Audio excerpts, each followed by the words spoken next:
The morning fog still clung to Driftwood Cove when Ethan Cole opened his door. He had a chipped mug of coffee in one hand and the brass knob in the other. The swollen wood caught, same as it had all winter. He leaned his shoulder into it, felt the frame shudder, then the door gave with a rough groan. A woman stood on his crooked front step. Gray sweater, faded jeans, white sneakers that were too clean for this end of town. Her dark hair had been pulled into something neat, at some point now loosened by the damp air, little strands curling around her face. In her right hand, a suitcase rested on its wheels. Her left hand hung empty at her side, fingers curled tight, knuckles pale. Her eyes were what made him forget to breathe. Red-rimmed, puffy, the kind of eyes you got from either crying or trying very hard not to. She blinked at him as if she had rehearsed this moment, and the real version had shown up wearing the wrong clothes. For a few heartbeats, no one spoke. Ethan stood barefoot on cold floorboards, the mug warming his fingers. Coffee steam drifted between them. From down the hallway, he could hear the faint rustle of his daughter turning over in bed. The woman drew in a breath that shivered in her chest. "I quit," she said. Her voice came out rough, scraped raw. She swallowed, then repeated herself. "I quit last night." Ethan blinked. People did not usually open conversations on his porch like that. They asked about brake pads, timing, belts, rent going up again. They did not declare life choices at 7 in front of his peeling door. He glanced past her out at the street. No SUV idling with hazards on. No taxi.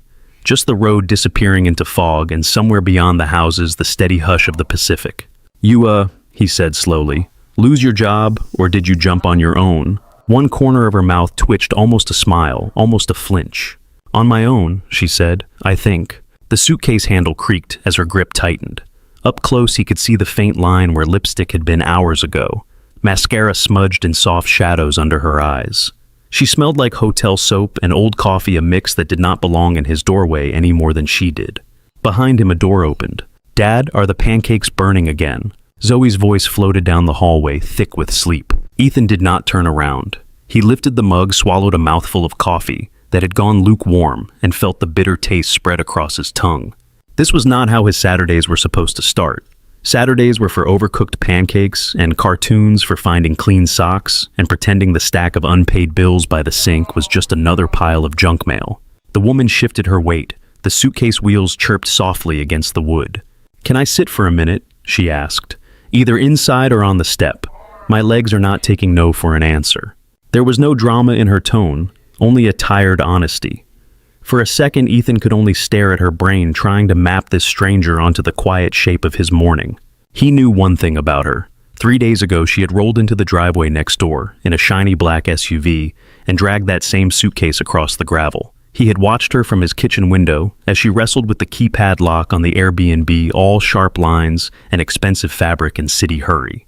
3 days ago felt much farther than that. The fog outside swirled around her ankles. Ethan shifted his weight at the floorboards under his feet, complaining. He stepped back half an inch from the threshold, then stopped. Habit told him to make space. Another habit told him to keep the door as barrier. Zoe's footsteps padded closer. "Dad." "Hang on," he called over his shoulder, eyes still on the woman. She let out a breath that trembled. "Look," she said quietly, "I do not need money. I do not need you to fix anything. I walked out of the only life I have had for the last 10 years, and I do not know where to put myself yet. I remembered your porch, that is all." The words hung between them like the fog. Ethan's fingers loosened on the knob. "Sit," he said. He nudged the door open wider and stepped aside, leaving a path from the step to the tired gooch in the living room. The wood protested under his weight. The hinge squealed in its familiar complaint. She hesitated only a second, then rolled the suitcase over the threshold. The wheels bumped against the lip of the frame. Her shoulder brushed his chest as she passed, bringing the smell of cold air and nerves, and something faint that might once have been expensive perfume. As she crossed into the cramped living room, Zoe came around the corner, curls, wild pajamas, wrinkled eyes going wide at the sight of the stranger. "The Star Lady," Zoe said. The woman stopped, turned, and for the first time that morning, some light slid through the exhaustion on her face. "Hi," she said softly. Ethan looked from his daughter to the suitcase, then back again. The mug cooled in his hand. His door stood open to the fog, letting in the sound of waves and the bite of salt. 3 days earlier, the door had stuck in the same place. The fog had curled over the porch rail. The sounds of the town had drifted in. 3 days earlier, none of this had existed yet. No suitcase, no red-rimmed eyes, no stranger in his living room. There had only been a shoebox on the kitchen floor and a girl on the edge of crying. 3 days earlier, the shoebox sat in the middle of the kitchen floor like a tiny wreck. The lid lay off to the side. Holes had been punched into the cardboard in uneven rows. A tangle of cheap string lights spilled out, half the bulbs dead, the rest blinking in shaky pulses. Glitter clung to everything. It sparkled on the linoleum, on the table legs, on the cuff of Ethan's jeans. Zoe crouched beside the box, curls falling into her face. Her hands were balled into fists against her knees. Her jaw worked as she tried not to cry. "It was working yesterday," she said. Her voice wobbled on the last word. Ethan squatted down across from her. His knees popped in protest. He picked up the string of lights, careful not to make it worse. One of the wires had been twisted too hard and snapped away from the battery pack. Tape peeled up at the edges. "Let me see," he murmured. He followed the wire with his thumb, feeling for where it gave. The plastic was warm from being plugged in too long. The smell of hot metal hung faintly in the air. "I knew it," Zoe whispered. "Everyone else's will be perfect and mine is trash." He looked up at her. Her eyes shone, but no tears fell yet. She stared at the box like it had betrayed her. "Hey," he said, soft but firm. "Your project is not trash." "It broke," she said. "Things break." She scowled at him. "Not at the science fair." He almost smiled at that. Almost. Instead, he set the lights back in the box and sat down cross-legged, ignoring the way the floor chilled through his sweatpants. "What are you trying to do again?" he asked. Zoe sniffed and pushed a curl behind her ear. "It is a constellation projector. When the lights go off, the stars show up on the ceiling. I did Orion and Cassiopeia and the Big Dipper. Miss Larkin said we could pick any topic as long as it was space-related." He could picture her at school, small shoulders squared, talking about constellations, while other kids explained volcanoes and baking soda experiments.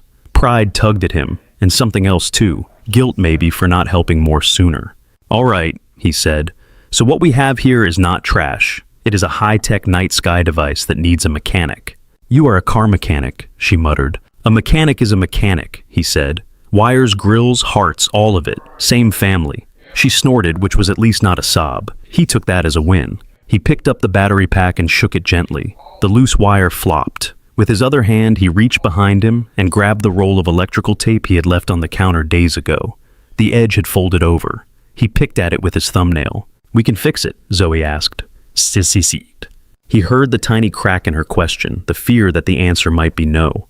"If it is broken," he said, slowly, eyes on the wire, "we fix it. That is what we do." He believed it when he said it, or he wanted to. He peeled a strip of tape and set the pack down, then reached for a small screwdriver from the junk drawer. The drawer stuck half open before giving with a jerk, clattering spoons and takeout menus. Zoe watched his hands like they contained the entire future of her universe. The front window rattled when a car rolled over the pothole in front of the duplex. Ethan half registered the sound. He focused on the tiny screw the way his fingers dwarfed the fragile plastic. "Careful," Zoe murmured. "I know," he said. "You say that like I break things for a living." "You kind of do." He opened his mouth to respond when a car door thudded shut outside. Voices muffled reached the kitchen, a deeper voice in a hurry, a lighter one cutting through, clipped and precise. Zoe glanced toward the window. "Do we have neighbors now?" she asked. "For 2 weeks," he said. "Vacation rental. Remember I told you yesterday?" She frowned, trying to pull the memory up. He tapped the battery pack against his palm. "Eyes on the stars, kid," he said. "Give me a minute, and then we will test it." He lowered his head, squinting to see the tiny metal contact. His stomach growled. He had not eaten yet. The smell of pancake batter waited in a bowl on the counter, mixing with the faint tang of cleaner, and the always-there hint of motor oil that seemed to cling to him, no matter how often he washed his hands. Zoe sat back on her heels. Her socks, mismatched as always, collected glitter. Outside, tires crunched on gravel. There was the faint beep of a car locking, then silence. Ethan heard footsteps on the narrow path that ran along the side of the house to the other front door. He listened to them pass, then fade. The wire finally slid into place. He wrapped tape around the connection, pressing it down with his thumb until the adhesive warmed and held. "Okay," he said. "Moment of truth." Zoe sprang up and hit the light switch. The kitchen dropped into a grayish dim morning light, seeping around the edges of the curtains. Dust motes floated sparkling. "Ready," she whispered. He flipped the switch on the battery pack. Nothing happened. They both stared at the dark string of bulbs. Zoe's shoulders sank. The breath left her in a rush. "It was working," she said. It was. I checked last night. I counted all of them. Hold on, Ethan said. He tapped the pack again, shook it, checked the tape. A few bulbs near the end flickered, then died. The silence in the kitchen grew thick. Outside, a gull screamed. A truck shifted gears down the hill. Somewhere nearby, a dog barked at nothing. Tears finally slipped out of the corners of Zoe's eyes. "It is ruined," she whispered. The word hit him in the chest. He looked from her face to the limp string of lights and back, feeling the familiar helplessness rise. This was a box, some wires, some tape. He should be able to fix a box. Before he could say anything else, there was a knock at the front door. It was tentative two light taps that did not match the urgent pounding of delivery drivers or Mrs. Haverly's impatient hammering from next door. The sound threaded into the moment and shifted it. Zoe scrubbed her cheeks with the backs of her hands and glared at the shoebox as if it had caused the interruption itself. Ethan stood joints protesting. He brushed glitter from his palms and walked toward the hallway. The knock came again, a little louder. "Coming," he called. The door stuck at the same place it always did. He leaned into it, felt the frame complain, then the top corner gave and it swung open.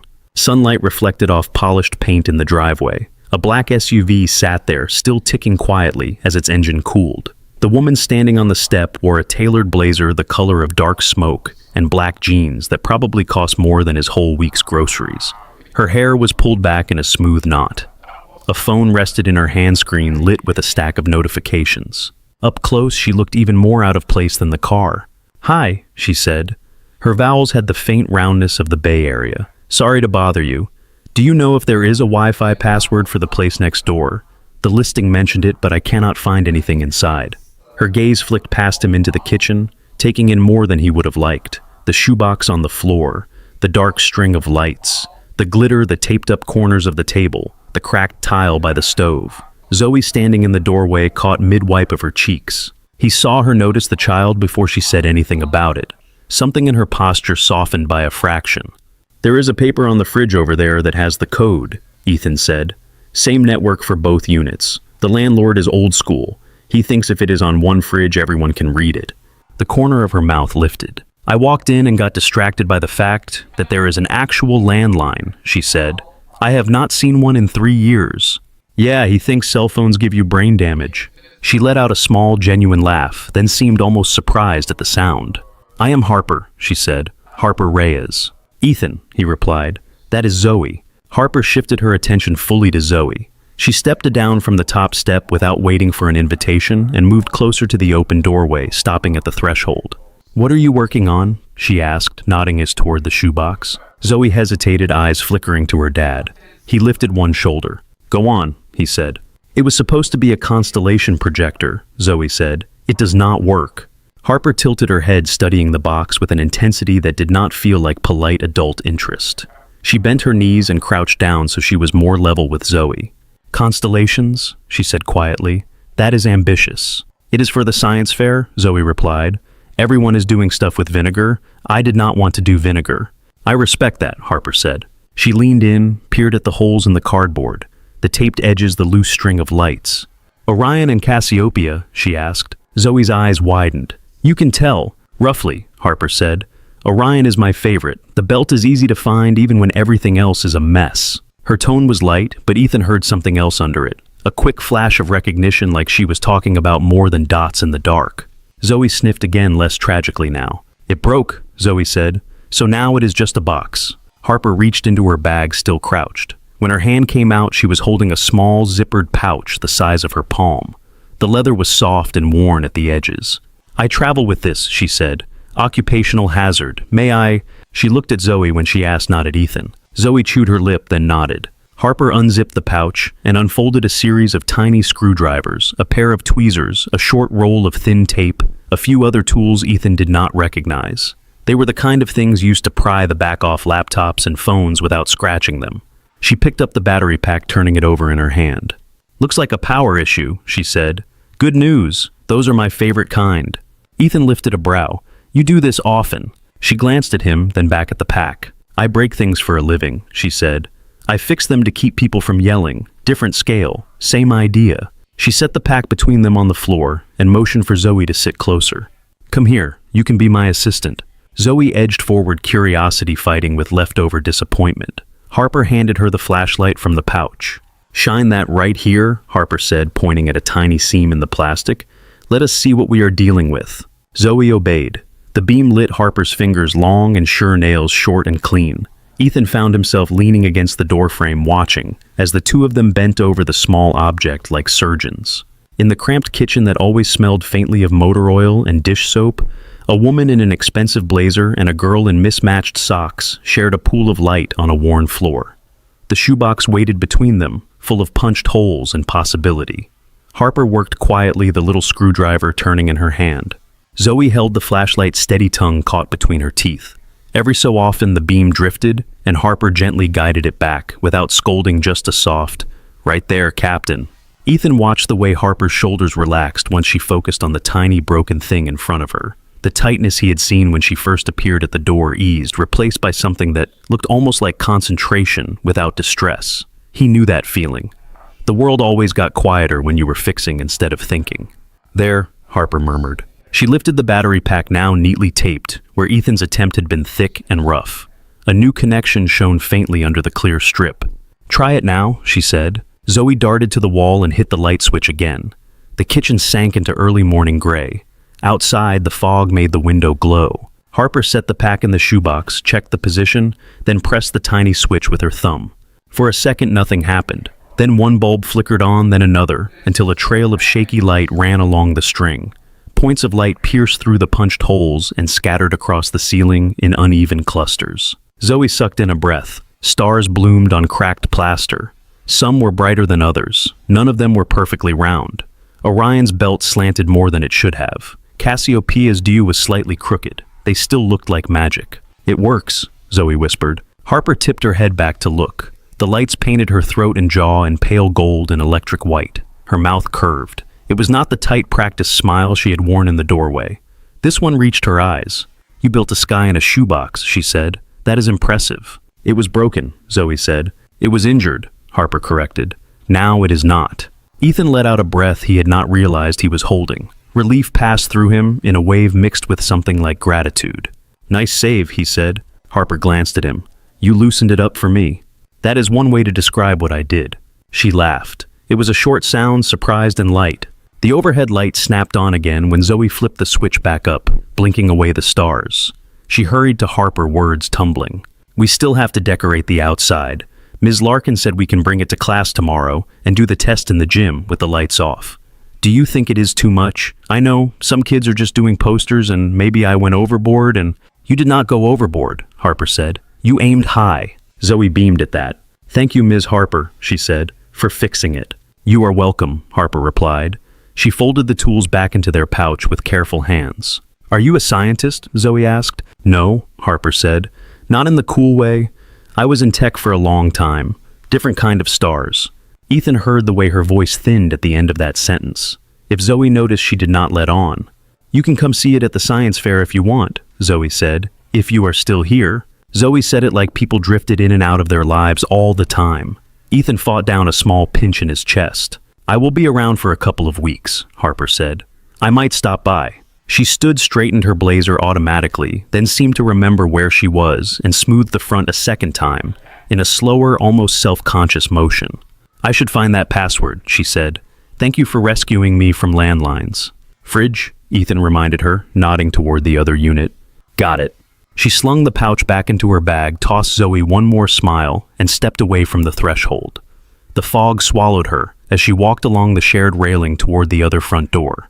The kitchen seemed quieter after she left, though nothing had actually changed. The same dishes in the sink, the same bowl of batter, the same stack of mail on the counter corners curling. Zoe lifted the shoebox with both hands, cradling it like something fragile and precious.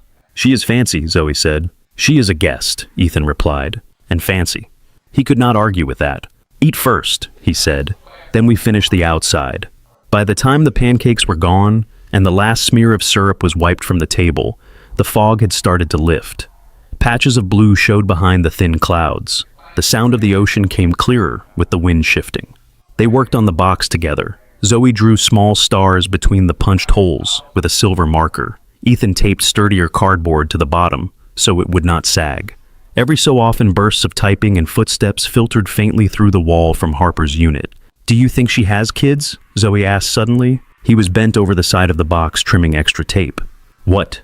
Ms. Harper, she knew about Orion. Lots of people know about Orion. Do you? Zoe shot back. He lifted his head and stared at the shoebox. That is the one with the belt, right? He said. Zoe rolled her eyes. He chuckled. There you go. She hummed, unconvinced but distracted enough to return to drawing. The day wore on. He washed tools in the sink, drove to the shop to drop off a set of keys, and came back with oil on his hands and a bag of discounted groceries. The sun burned through the last of the fog by afternoon, turning the street a brighter shade of tired. Later, he stepped out onto the porch with a beer and an old hoodie. The boards creaked under his weight. The ocean stretched out beyond the houses, flat and gray-blue, churning quietly against the shore. Across the narrow strip of front yard, the other unit's door opened. Harper stepped out, phone in hand. Her blazer was gone. She wore a plain black t-shirt, jeans that were still too nice for this porch, and bare feet. The nail polish on her toes was chipped. It made her look less like a picture from a magazine and more like someone who had been too busy to care. She tucked the phone into her back pocket without looking at the screen and sat down on the top step with a tired sort of ease. Hi, she said. Hey, he replied. A gull circled overhead, crying. Somewhere up the block, someone slammed a car door and shouted a goodbye. The air smelled like salt and distant fried food from the little stand by the pier. Zoe asleep? Harper asked. For now, he said. She fought it, but the idea of seeing her own fake stars and the real ones in the same day wore her out. I peeked in once from the yard, Harper said. You can see the glow through the curtains. It is a good glow. He nodded. Silence settled between them, but it was not heavy. It felt like when a car engine idled smooth after a repair, not completely still, not loud either. Harper picked at a splinter on the railing. Her fingernails were short and unpainted. A thin red mark circled her wrist where a watch had been earlier. You from here? She asked. Born 2 towns over, he said. Got stuck in the gravity. She smiled faintly. Gravity is tricky. You? San Francisco, she said. Mostly conference rooms and ride shares. Vacation. Something like that. The way she said it made him glance over. Her profile showed against the slow-setting sun. There were faint lines at the corners of her eyes that had not been carved by laughter. Tech, you said? He prompted. I did, she replied. Her hand drifted toward her pocket as if pulled by habit, then stilled. I run a company, she added. Or I did, for a long time. Years start to blur when you measure them in quarters. That explain the car? He asked. Siegt. She huffed a soft, almost laugh. That explains the car. He took a sip of beer. The bottle was cold against his fingers, condensation dampening the label. You here to relax or hide? He asked. The question came out more direct than he had planned. It hung there simple, without judgment. She was quiet long enough that he thought that maybe she would ignore it. Both, she said. My board chair threatened to stage an intervention if I did not step away, so I rented an overpriced cottage by the ocean and told everyone I was taking a wellness break. Is that what this is? He asked, nodding toward the street, the little duplex, the sea. Her eyes followed the gesture. It is quiet, she said. No car horns, no sirens, no balconies across from mine with people smoking at 3 a.m. and shouting into their phones. My inbox still looks like a building on fire. I am just not standing in it at the moment. There was a rough humor in her words, and under it an exhaustion that had nothing to do with jet lag. You do not like what you do, he asked. I am good at what I do, she corrected. I am less sure about liking it. You keep climbing and the air gets thinner. He thought of the way she gripped her suitcase that morning in the fog, how her knuckles had gone white. You seem like someone who likes to breathe, he said.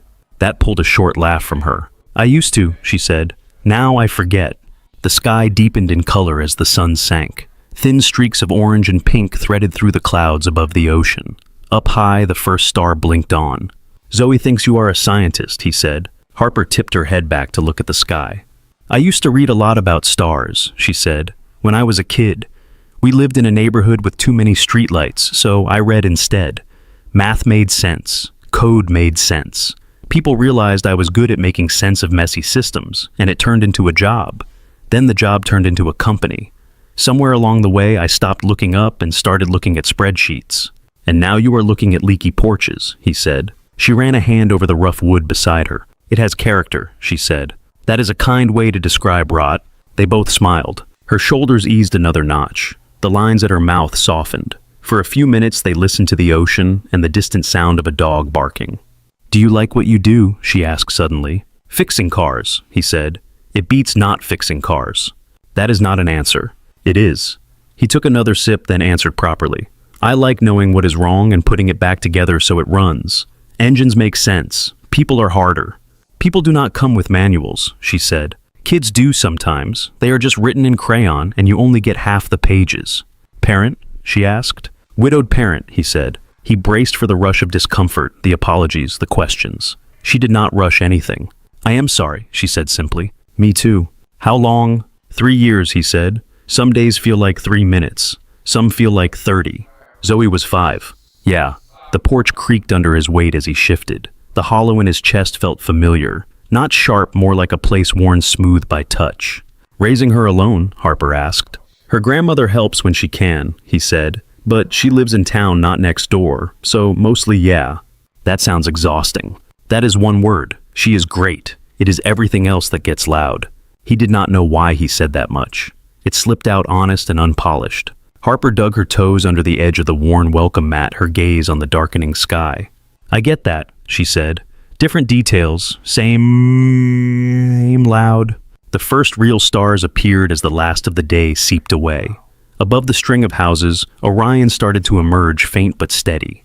Harper nodded toward it. See, she said, easiest belt in the universe. He followed her gaze and picked out the 3 bright points. You were right, he said. You and Zoe, team constellation. She did the work, Harper said. I just taped one broken wire. He thought of Zoe's face when the ceiling lit up. The relief, the wonder. Sometimes that is enough, he said. They fell quiet again.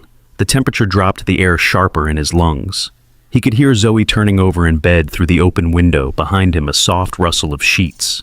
Without really planning to, he heard himself speak. If you ever get tired of glass towers and not breathing, he said, this side has leaky pipes, burnt toast, and a kid who collects constellations.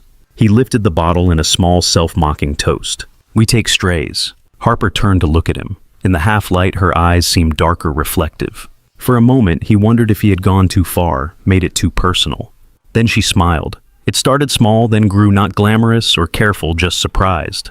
That might be the kindest offer I have had in a long time, she said. It was a joke, he replied. I know, she said. Her voice softened. Still, they sat there, while the last glow disappeared behind the line of the horizon, and the town lights blinked on one by one. The porch boards held their weight. The night filled in around them, quiet and close, the air cool against their faces. The house beside Ethan's went quiet not long after he went in. Lights snapped off one by one. A door shut. The soft sound of footsteps faded.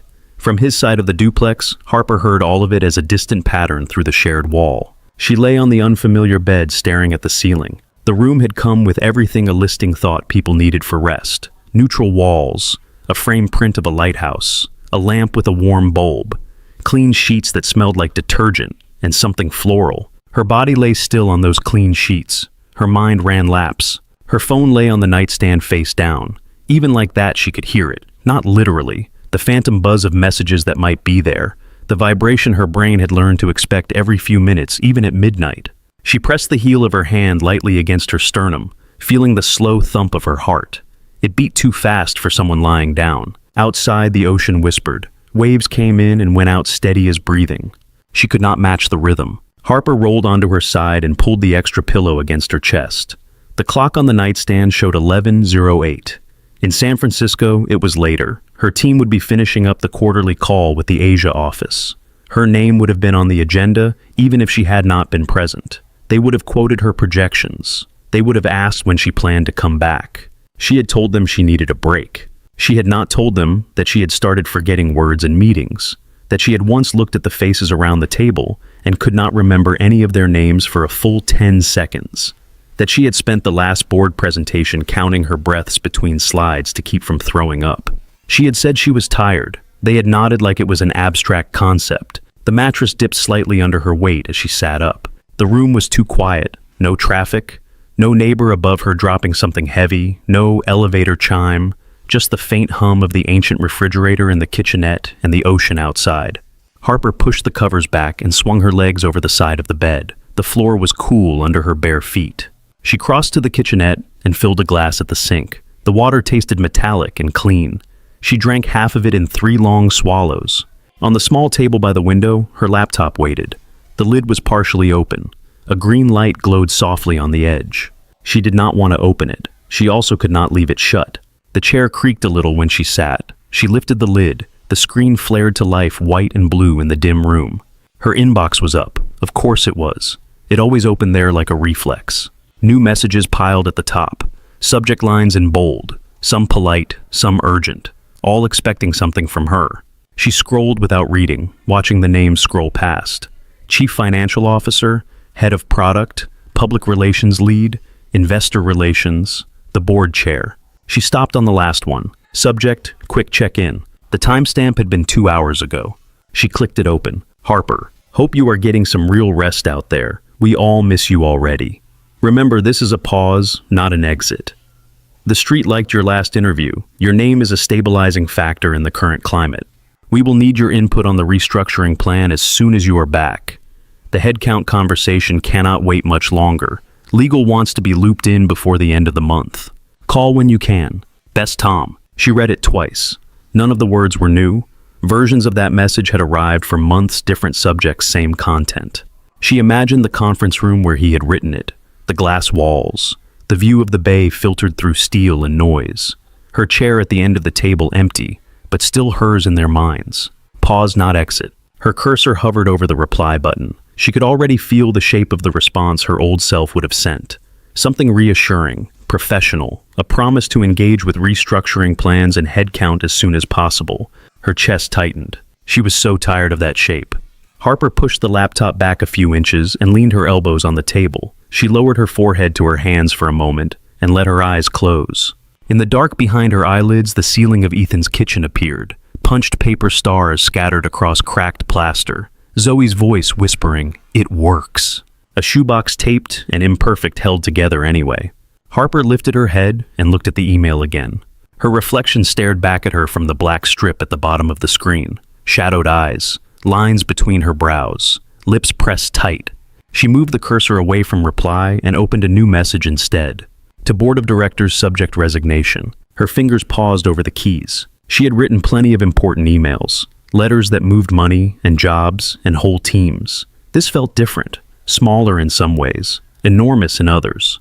Her first attempt came out stilted. After 10 years of service at Reyes Systems, I am formally submitting my resignation as Chief Executive Officer, effective immediately. She deleted formally. It sounded like a press release. She deleted effective immediately and stared at the blinking cursor. That would send everyone in a spiral tonight. Lawyers, communications, HR. She did not want to be cruel. She just could not keep carrying what they wanted her to carry. She retyped. After 10 years at Reyes Systems, I am submitting my resignation as Chief Executive Officer. She paused, then added, I have reached a point where I cannot continue to lead at the level the company deserves without compromising my health. She read the sentence 3 times. It still did not say enough and said more than she had admitted to anyone. Her hands shook. She steadied them on the edge of the table. Harper, remember, this is a pause, not an exit. The board chair's words echoed in her head again. He meant them as comfort. They felt like a command. She thought about Ethan's porch, the way the boards creaked, the smell of salt and cheap beer, the way his voice had carried that dry humor when he said, "We take strays." He had not known what he was offering. He had tossed it out there like a joke. It had landed somewhere she had not expected. Her eyes stung. She blinked hard and finished the email. I am grateful for the opportunity to have built this with all of you. I trust the team to continue without me. Details regarding transition can be discussed with Tom and the executive staff. I will make myself available to support a reasonable handover period. Best Harper. Her name looked strange on the screen, stripped of title. Just Harper. She read the full message once, then again. There were a dozen things she could change. Softenings, explanations, anecdotes about growth and gratitude. She did not have the energy to dress it up. Her thumb hovered over the trackpad. Her chest felt tight, like someone had wrapped a belt around her ribs and pulled. She remembered standing in an elevator last month, 23 floors up, feeling her heart pound so hard against her ribs, she thought it might crack something. Remembered hiding in a bathroom stall before a panel counting tiles until the shaking in her hands stopped. She remembered Zoe's face in the kitchen when the stars appeared, the way her shoulders dropped when something that had been broken came back to life. Harper hit send. The whoosh sound was quiet, almost polite. The email slipped out of her outbox and into whatever servers carried messages through the night. For a second, nothing happened. Then her pulse roared in her ears. She pressed her palms flat on the table and lowered her head between her shoulders, breathing in through her nose and out through her mouth. In for 4. Hold for 4. Out for 4. Numbers gave her something to hold on to. The tightness did not disappear, but it loosened enough that she could sit back. Her laptop chimed immediately, a system notification. She closed the lid before she could see what it was. The room returned to the softer dark. Only the numbers on the clock glowed. 11:47. She stood the chair scraping softly against the floor and crossed to the window. She pulled the thin curtain aside. The street lay under a blanket of fog again. Thinner now, settled low. Streetlights cast halos in the mist. The outline of Ethan's truck sat solid in the driveway, familiar already in a way that surprised her. Through the narrow gap in the fence, she could see the edge of his porch, the welcome mat, the crooked rail, the door closed. She touched the glass lightly with her fingertips, feeling the slight chill. "You quit," she whispered to her reflection. The woman in the glass looked back at her. Same tired eyes, same hair. Something shifted behind her expression, too small to name but present. She thought she might cry. The tears did not come. Her body felt like it had been wrung out and left to dry. She let the curtain fall back into place. On the way to the bed, her gaze snagged on the suitcase in the corner. It sat upright, half unzipped from the day she arrived, clothes folded with the kind of efficiency that came from too many flights. Laptop charger coiled in a side pocket. A toiletry bag sat open on top, a travel-sized bottle of shampoo peeking out. She crossed to it and laid her hand on the handle. The plastic was smooth under her palm. She zipped the case shut and stood it properly beside the small wardrobe wheels aligned. The sound of the zipper closing seemed louder than it should in the quiet room. The bed creaked as she lay down again. The ceiling stared back at her. No stars here, just paint done by someone who had not cared about edges. Her chest still felt hollow and tight at the same time. It would not resolve in one night. She knew that. She rolled onto her side and pulled the covers up to her chin. Through the thin wall, she heard the soft murmur of Ethan's voice, low and soothing, as he said something to Zoe in the next room. She could not make out the words, only the cadence. A pause, a small laugh, silence. The ocean kept up its steady hush outside. Harper closed her eyes and listened to both sounds at once until they blurred.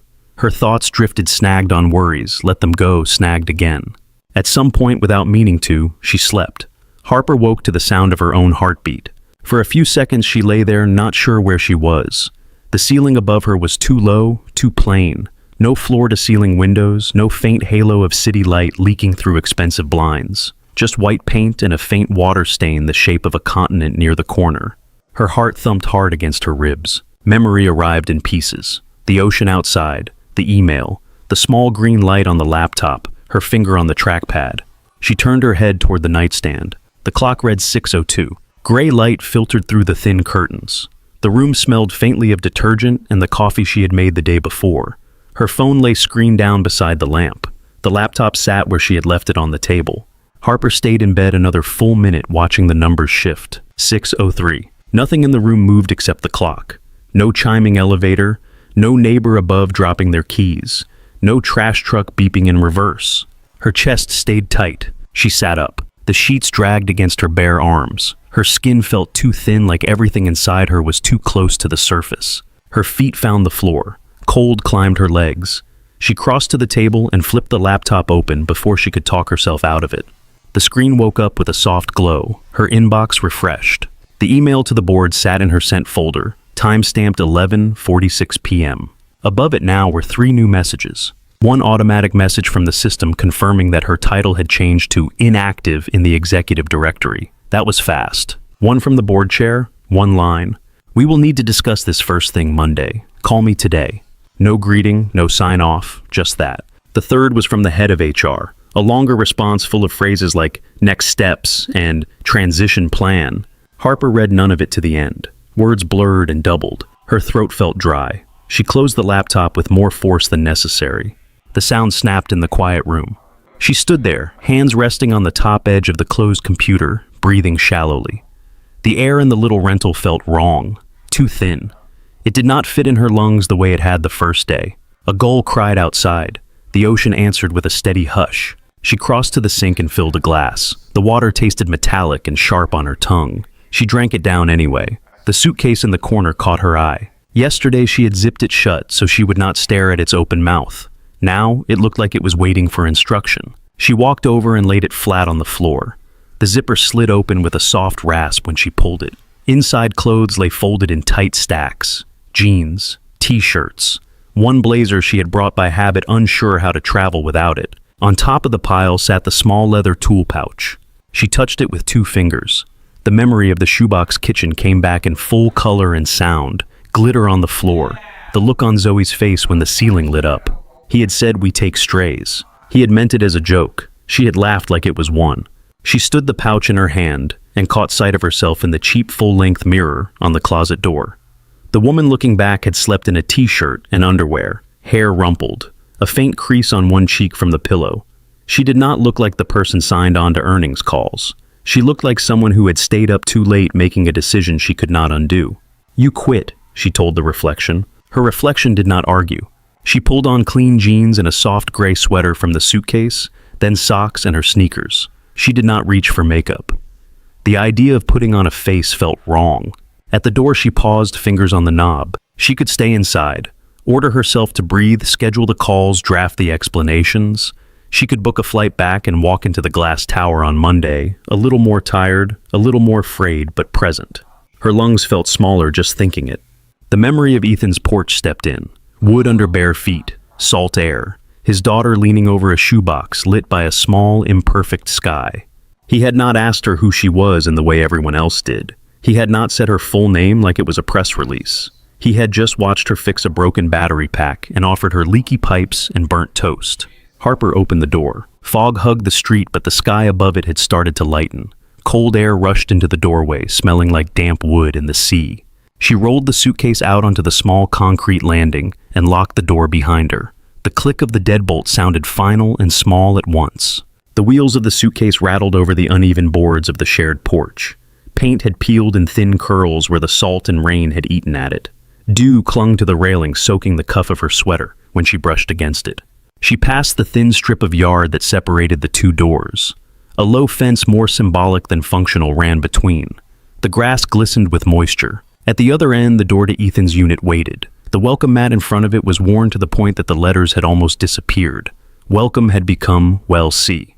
She stopped there, suitcase at her side, heartbeat loud in her ears. The last time she had stood in a doorway like this and made a choice, she had been 24 and about to sign the papers that turned her from employee to founder. Her stomach had hurt then too, but the tightness had been tangled with excitement. This did not feel like that. This felt like jumping out of a moving car because she finally believed it would not slow down for her. She raised her hand and knocked. The wood felt rough under her knuckles. She knocked again, a little louder. From inside came the muffled thud of footsteps, then the scrape of the deadbolt. The knob turned. For a second it stuck, then the door swung inward with a shuddering groan. Ethan stood there barefoot, coffee in one hand, hair rumpled t-shirt, faded to a color that had once been blue. The smell of pancakes drifted around him, warm and familiar. His gaze dropped from her face to the suitcase, then back up. His eyes widened. Up close she saw her reflection in the darkness of his pupils. A stranger on his porch at dawn, clutching a piece of rolling luggage like it was the only solid thing in reach. Her mouth felt dry. "I did it," she said. The words came out hoarse. She swallowed and tried again. "I quit, last night." He blinked. "You quit," he repeated. "My job," she said. "My company, the whole thing." Behind him down the hall, a small voice piped up, still muffled by walls and sleep. "Dad, are the pancakes burning again?" He did not answer right away. He was still looking at her like he was waiting for the punchline. "I sent them an email," she said. Her fingers tightened around the suitcase handle. "I stepped away like they told me to, only I kept walking." Silence settled for a long, thin moment. The coffee in his mug sent up thin threads of steam. The smell of syrup floated from the kitchen. Her lungs worked harder than they should have to pull in the cool morning air. He set the mug on a small table near the door, buying himself a second. You, he said, "need me to clap or something?" It was such an unexpected response that a laugh slipped out of her before she could stop it. It sounded a little wild but real. "No," she said. "Please do not clap." His mouth quirked, but his eyes stayed serious. "Are you okay?" he asked. She thought about lying. Her shoulders sagged. "No," she said. "Not really." The answer hung between them. Not a plea, not a performance, just a fact. Zoe's footsteps padded closer from the hallway. The child appeared at his side, curls pushed to one side of her head, pajamas, twisted eyes still puffy from sleep. She spotted Harper and brightened. "The Star Lady," Zoe said. Something inside Harper's chest eased half a notch. "Hi," she managed. Zoe's gaze dropped to the suitcase. "Are you going somewhere?" she asked. Harper opened her mouth, closed it, then looked to Ethan as if he might have the answer. "I do not know yet," Harper said finally. "I came here. That is all I know." Zoe seemed to accept that. Kids were used to adults saying confusing things. Ethan rubbed the back of his neck with his free hand. "It is early," he said. "You want to sit down before you fall down?" "That would be great," she said. He stepped back from the doorway, leaving a space open. The door hinges whined as it moved wider. She hesitated at the threshold. The line where the porch ended and the living room began felt sharper than it looked. On one side, everything she had walked away from pressing in through screens and memories. On the other, a sagging couch, a crooked picture frame, a girl with ink smudges on her fingers who believed you could build a sky in a box. Zoe hooked her hand around Harper's wrist. "Come in," she said. "We have pancakes." The small, warm pressure of that hand on her skin cut through the noise in Harper's head. "Okay," Harper said. She rolled the suitcase over the lip of the doorframe. The wheels bumped. The old wood complained. Her shoulder brushed Ethan as she passed. He smelled like soap and coffee and motor oil. Inside, the air was warmer. The room was small, cluttered, lived in. A TV remote lay on the coffee table next to a stack of crayon drawings. A blanket slumped over the back of the couch, the kind of space that carried the echo of voices even when everyone was quiet. The suitcase stood awkwardly in the middle of the living room when she let go of it. She wrapped her arms across her chest, suddenly unsure where to put herself. "I do not need money," she said quickly. "I am not here for that. I am not asking you to fix anything. I just—" The words tangled. She looked at the floor at a small stain on the rug shaped like a continent and tried again. "I could not stay over there," she said. "In that place, with that email waiting. I needed somewhere I could breathe." The confession came out soft. Ethan watched her, something shifting behind his expression. He glanced at Zoe, then back at Harper. "The couch is clean," he said. "Well, clean enough. Sit. We can start with breathing and pancakes. Figure the rest out later." Zoe nodded vigorously, as if that settled everything. Harper lowered herself onto the edge of the couch. The cushion dipped. Her suitcase stood like a question mark a few feet away. She let her shoulders relax against the worn fabric and drew in a breath. It was not easy. It was easier than it had been in months. The first bite of pancake nearly made Harper cry. It was too thick and a little rubbery. The syrup was the cheap kind, all corn syrup and imitation flavor. The fork was slightly bent at the tine. It tasted like something that had been made in a hurry by someone who cared. She sat at the small table by the window, Zoe across from her, swinging her feet, Ethan at the stove, flipping another round that would almost certainly meet the same fate as the first. "So," Zoe said through a mouthful, "why did you quit your job?" The question landed in the middle of the table like an extra plate. "Zoe," Ethan said. "What?" Zoe looked at him, then back at Harper. "She said she quit. People do not just quit. Ms. Larkin says work is important." "Chew first," Ethan said. Zoe rolled her eyes but obeyed. Harper set her fork down gently. Her fingers gripped the handle a little too tight. "It is all right," she said. "It is a fair question." Zoe waited, eyes large and unblinking. Harper glanced at Ethan. He leaned against the counter with the spatula in his hand, letting her take the lead. "There are different kinds of important," Harper said slowly. "My job was good at paying for things. Houses, that ridiculous car in the driveway. It was not very good at letting me sleep or remember what day it was." "Ms. Larkin says sleep is important too," Zoe said. "Ms. Larkin sounds wise," Harper replied. "She wears shoes with cats on them." "Definitely wise." Zoe giggled. Ethan's shoulders relaxed a fraction. "So you quit because you were tired?" Zoe asked. "I quit because I forgot how to be a person," Harper said, then realized she had said it out loud. Zoe frowned. "You are a person." "I am trying to remember that," Harper said. The words hung there for a moment before Ethan cleared his throat. "Who wants more pancakes?" he asked. Zoe lifted her plate.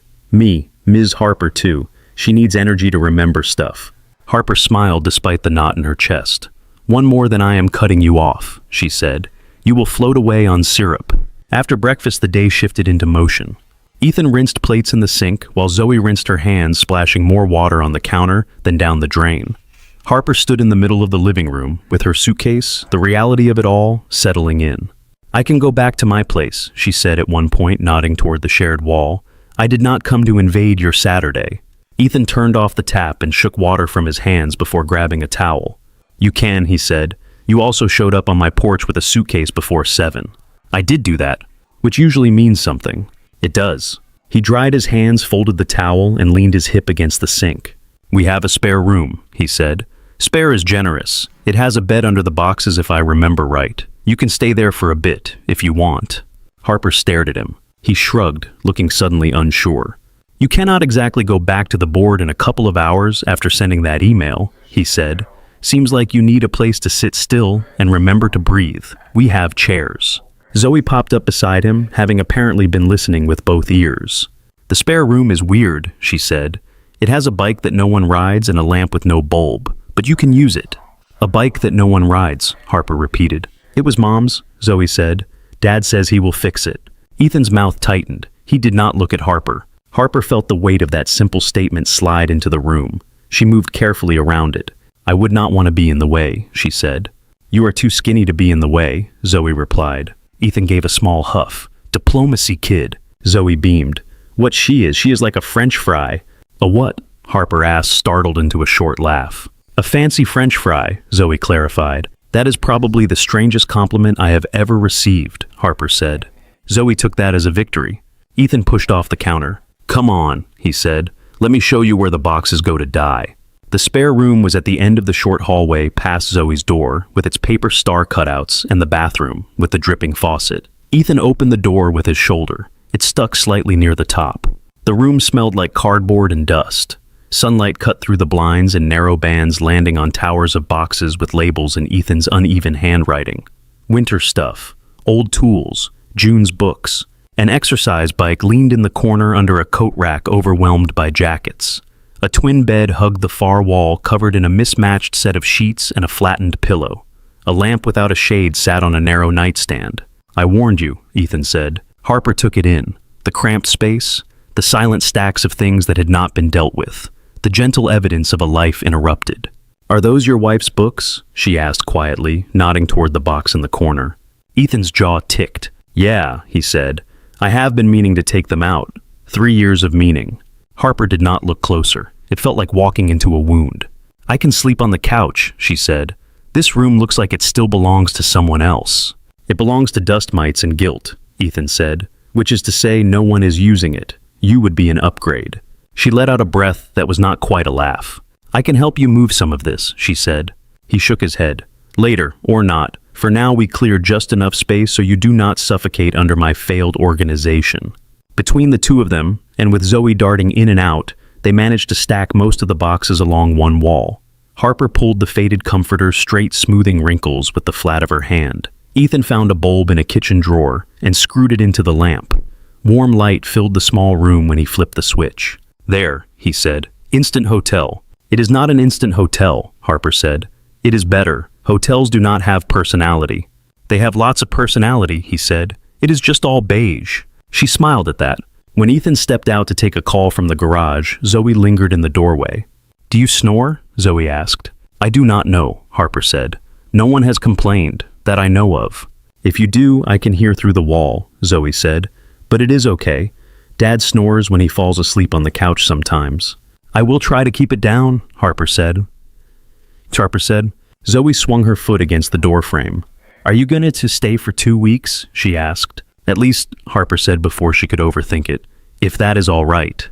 "It is all right with me," Zoe said. "You helped my stars. That is important." Ethan's voice floated down the hall from the kitchen, something about brake pads. The normalcy of it fit oddly, but not unpleasantly, against the strangeness of Harper's morning. The next few days fell into an unexpected rhythm. In the mornings, Ethan made coffee that was too strong, and toast that was sometimes burnt. Harper learned to work the temperamental toaster without setting off the smoke alarm. Zoe disappeared into the school day with her backpack dragging on one shoulder and came home smelling like crayons and playground dust. Harper answered a handful of necessary emails on her laptop at the kitchen table, each one carefully not touching the center of the storm she had left behind. She forwarded transition details to HR, deflected calls with short, polite messages, and watched as her name shifted on organizational charts she no longer wanted to see. When the screen started to blur, she closed the computer and helped Zoe with homework instead. They sat at the table together, numbers and words spread between cereal bowls and a salt shaker shaped like a lighthouse. Harper found herself explaining fractions using pizza slices and the roll of paper towels. "It is like this," she said, drawing a circle and dividing it. "If you cut the pizza into 8 pieces and eat 3, you do not say you ate 8/8. You say you ate 3/8. The bottom number does not change just because you are hungry." Zoe snorted. "Ms. Larkin never says it like that." "Dads do," Ethan said from the sink. He had grease on his forearms and soap on his hands, and his voice held a note of quiet amusement that had not been there the first time she met him. Afternoons brought small errands.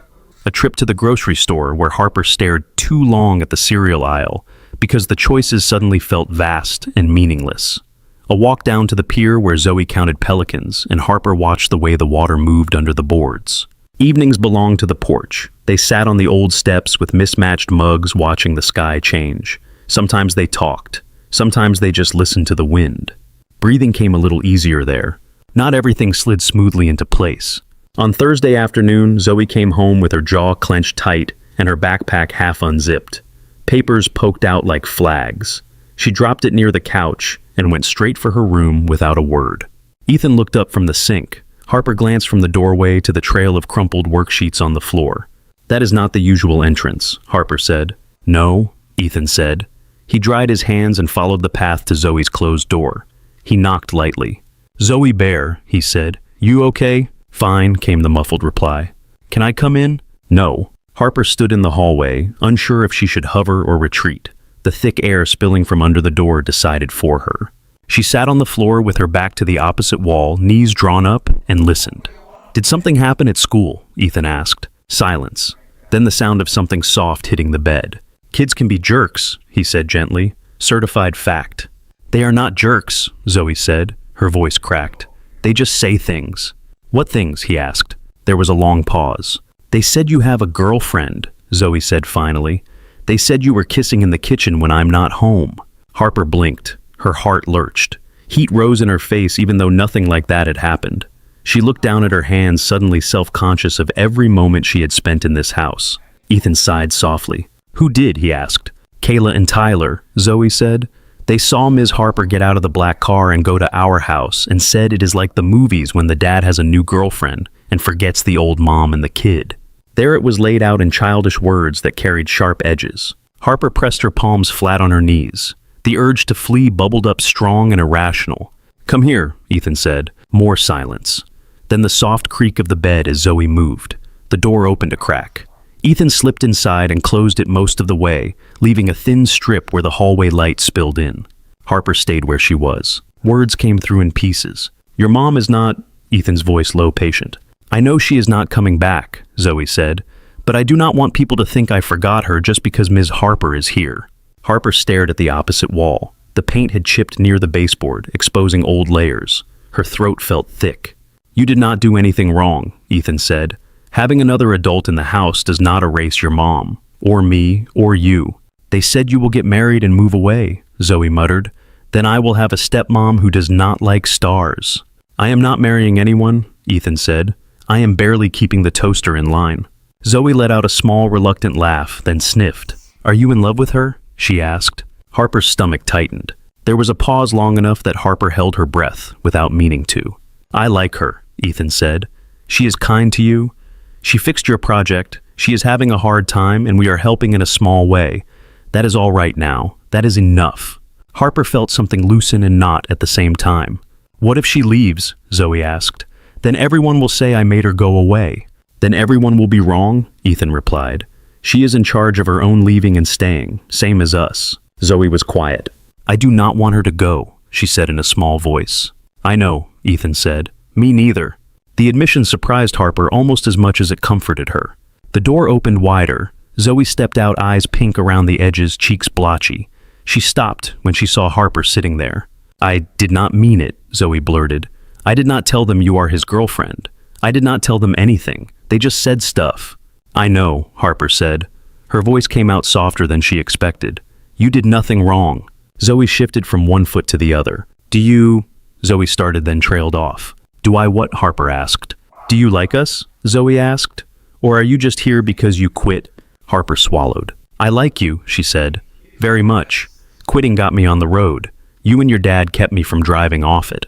Zoe considered that, then stepped forward and wrapped her arms around Harper's shoulders in a quick, fierce hug. It was the first time she had initiated contact like that. Harper hugged her back, surprised by the small weight and the warmth. Ethan stood in the doorway watching them with a look that held more than one emotion. Harper met his eyes over Zoe's shoulder. They did not say anything. They did not need to. That night, the fog stayed away.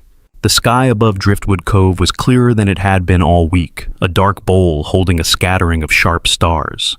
The air had a bite to it that hinted at colder months coming, but for now it was just crisp enough to feel new in the lungs. Inside, Zoe lined up her stuffed animals along the edge of her bed. "You need front row seats," she told them. "This is a one-night-only show." Harper stood by the dresser holding the shoebox carefully. The little holes in the lid looked crude in the yellow lamplight, but she knew what they could do once the room went dark. Ethan leaned in the doorway, shoulder against the frame, arms crossed, watching. "Everybody ready?" Zoe asked. The animals stared back with stitched eyes and permanent smiles. "I will take that as a yes," she decided. Harper set the box on the nightstand close enough that the beam would hit the ceiling above the bed. The battery pack inside shifted with a soft clack. She checked the switch with her thumb. Zoe hopped onto the mattress and scooted up until her head almost touched the headboard. "Lights," Harper said. Zoe snapped her fingers with theatrical flair. "Dad, on it," Ethan replied. He reached for the wall switch and flipped it. The room dropped into darkness except for the faint glow from the hall. For a second there was nothing, just the sound of Zoe's quick breathing and the distant hush of the ocean. Harper pressed the switch on the battery pack. Tiny beams of light burst through the punched holes and flared across the ceiling. Stars spilled out in uneven clusters, scattered shapes that slowly resolved into familiar patterns. Orion, Cassiopeia, the Big Dipper, imperfect and beautiful. Zoe gasped. She lay back, flat eyes wide, watching her room disappear under a new sky. "It looks better at night," she whispered. "It always does," Harper said. The light from the shoebox painted soft constellations across Zoe's face cheeks, dotted with pale gold. Her curls fanned out on the pillow. Her mouth opened slightly in awe. Ethan stepped into the room and sat down at the foot of the bed. The mattress dipped. He tilted his head back and looked up. "Huh," he said. "I have to admit that is pretty cool." "Pretty cool," Zoe repeated. "Dad, it is the universe?" "Right," he said. "My mistake." Harper sank down to sit on the floor beside the bed. From there, the ceiling seemed even higher, full of small points of light their hands had directed. Zoe lifted an arm and traced shapes in the air. "That is Orion," she said. "His belt is 3 stars in a row. Ms. Larkin says it has a story, but there are different stories in different places. Which one do you like, Ms. Harper?" "I grew up with the Greek one," Harper said. "Big hunter, big ego, big trouble."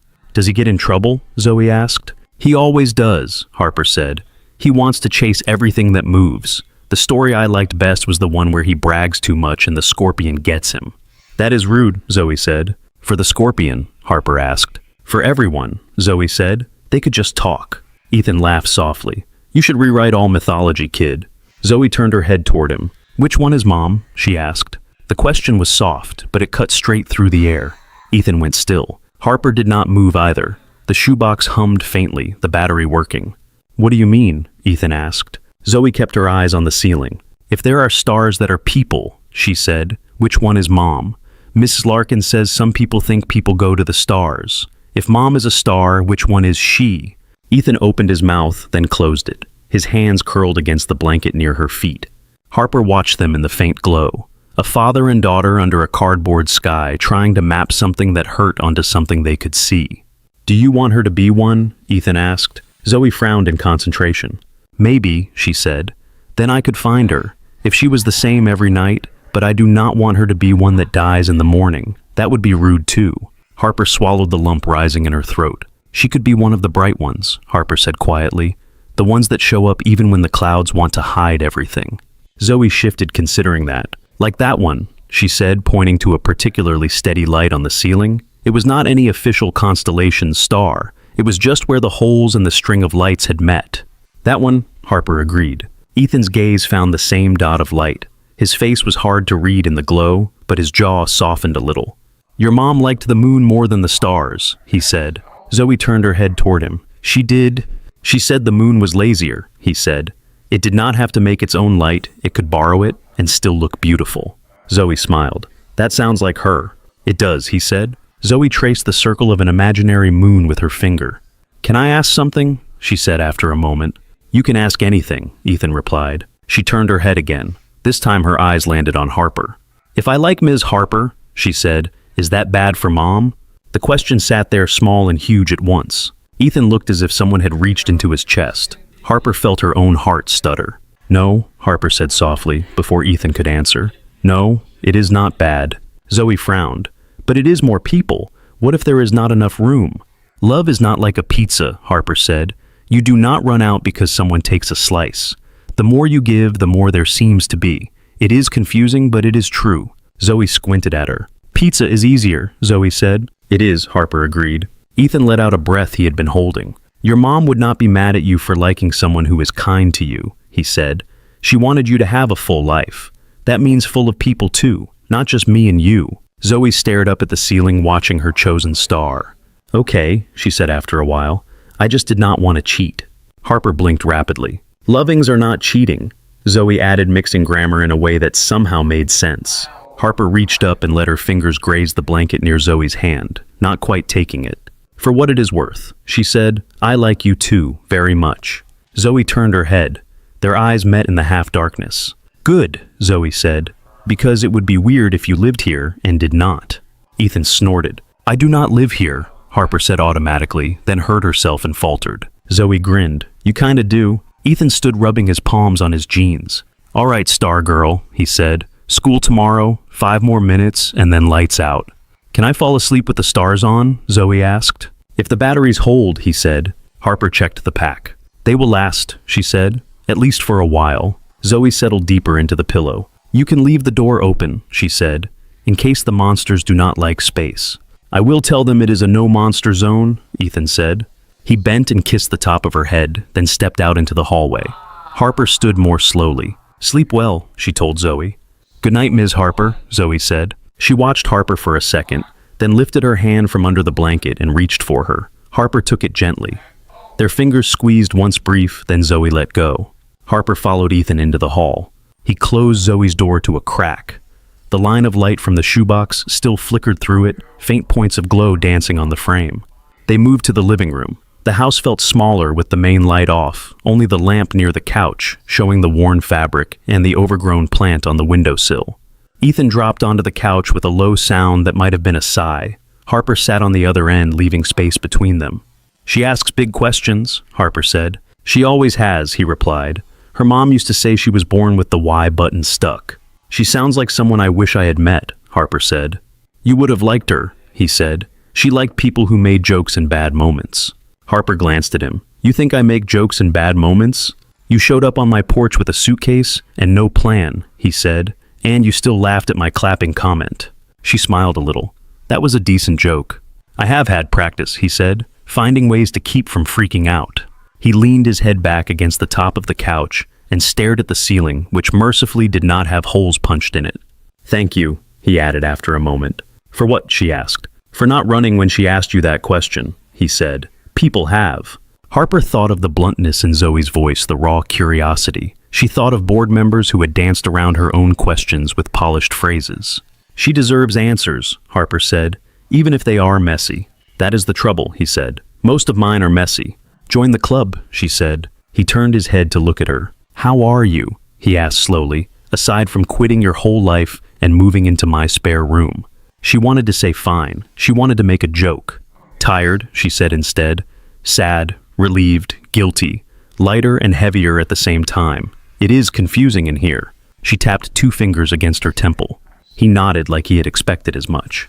"I have days I feel like I am cheating on June by laughing," he said, "or by not thinking about hospitals for a whole afternoon. Then I realize the only person accusing me is me." "Brains are not very nice sometimes," Harper said. "Not the ones in this house," he agreed. She watched the lamplight catch on the edge of his jaw. His features had softened since the first day she saw him, the bone-deep tension easing by small degrees. Across the thin wall, the projector hummed and cast its soft stars until the battery finally dimmed. The next morning, and the ones after that, the routine continued to shift and settle. Harper found herself in small-town patterns she had never imagined. She went to the corner store to buy milk and discovered the clerk already knew her name. She stood in line at the post office behind a man arguing with the clerk about stamp designs. She sat on a bench near the pier while Zoe ran across the boards counting how many steps it took to reach the end. On one of those afternoons, Harper walked alone along the shoreline while Ethan finished a full day at the shop, and Zoe attended a friend's birthday party. Wind pushed against her jacket, sand crept into her shoes. The sky was overcast, but a few stubborn patches of blue showed through. Her phone stayed in her pocket. It buzzed sometimes. She did not take it out. She watched waves roll in and flatten, watched a dog chase a piece of driftwood like it was the only thing that mattered in the world. Breathing there was easier than it had been in the rental. The air smelled like salt and kelp and possibility. Not exactly peace, but not panic either. She turned back toward the town when the chill finally reached her bones. That evening she found Ethan on the porch sitting on the top step with his elbows on his knees. The sun had just dipped below the line of houses, leaving the sky streaked in bruised pink and blue. He handed her a mug when she sat down beside him. It smelled like tea with too much honey. "How was the shore?" he asked. "Cold," she said, loud in a good way. "Zoe came back from the party with icing on her eyebrows," he said. "On purpose?" Harper asked. "Unclear," he said. She defended it as a fashion choice. They sat there in companionable quiet, sipping from mismatched mugs while the town lights blinked on. Harper drew her knees up and rested her chin on them. "Do you ever feel like you forgot something important?" she asked. "But when you check, everything is still where it is supposed to be." "All the time," he said. "Usually right before I remember I left laundry in the washer." She smiled. "This is bigger than socks," she said. "Yeah," he said. "I figured." She looked at the houses, the line where the sea met the sky, the faint flicker of a television in a window across the street. "When I first built the company," she said slowly, "I knew who I was. I was the person who stayed late, who fixed problems no one else wanted, who remembered every password and every investor's birthday. Somewhere along the way, I became the person in the articles instead of the person in the office.